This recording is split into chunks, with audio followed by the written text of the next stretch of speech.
از عبدالله بن مبارک قلت لسفیان الثوری، و سفیان ثوری گفتم یا ابا عبدالله ما ابعد ابا حنیفه من الغیبه. و سفیان ثوری عبدالله بن مبارک گفتیم. ببینید این همشون بزرگان.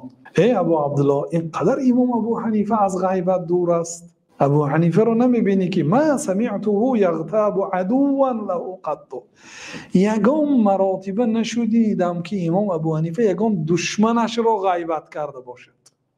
دوست رو نه، دشمنش رو غیبت نکرده است. گفته عبدالله ابن مبارک به سفیان ثوری گفتیم قال هو والله اعقل من ان يسلط على حسناته ما يذهب بها. قسم به نام الله، سفیان ثوری یک آدمی که در مرتبه امام ابو حنیفه است، یعنی پیروی ابو حنیفه، خودش صاحب مذهب است، میگوید که والله ابو حنیفه عاقل‌تر از آن است که عاقل‌تر و داناتر از آن است که به حسناتش یک کسی دیگه سلطان کند. یعنی وقتی که آدم یک کس غیبت میکند ثوابش به اون آدم میرد. بنابراین وقتی که امام شافعی را گفتن که آیه غیبت، امام شافعی گفتن که لو كنت مغتابا لاغتبت امي، اگر من یگان کس غیبت کردنی شوم مادرم را غیبت میکنم. لانها احق الناس بحسناتی، چون مادر من سزاوارترین مردم به ثوابهای من، یعنی ثواب من روادم به مادرم رود، به بیگانه نرود.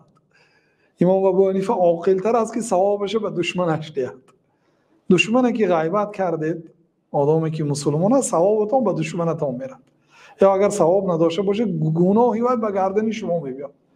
بنابراین آدم عاقل غیبت نمیکند. امام بخاری گفتن که مغتبت مسلمان، من یگان مسلمان را غیبت نکردم. امام بخاری میگه یگان مسلمان را غیبت نکردم از روزی که شنیدم که الله تعالی غیبت را حرام میکند. ببینید بزرگان ملت اسلام، بنابراین دوست داشتن اینها واجب است. این شخصیت های هستند که برای ما امام و پیشوا هستند. ما از علم اینها به حاجت نیستیم.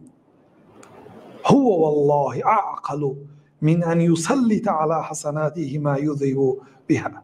قسم به نام الله تعالی ابو حنیفه عاقل‌تر است که ثوابش یعنی به دیگرها دهد. یعنی غیبت نمیکند، ثوابش محفوظ میکند.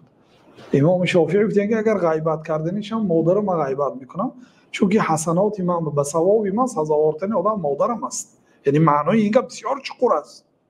پیش از غیبت یک مراتبه فکر کنید.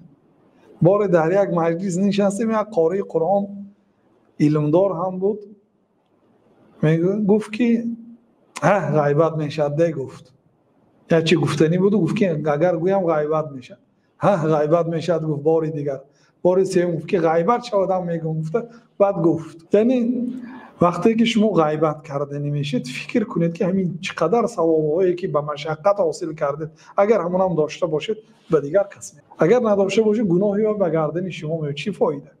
بنابراین آدم عاقل غیبت نمیکنه. انا عبدالله ابن مبارک میگه یگان مراتبه امام ابو حنیفه را نشنیدم که غیبت کرده باشه. اینا درس هستن برادران.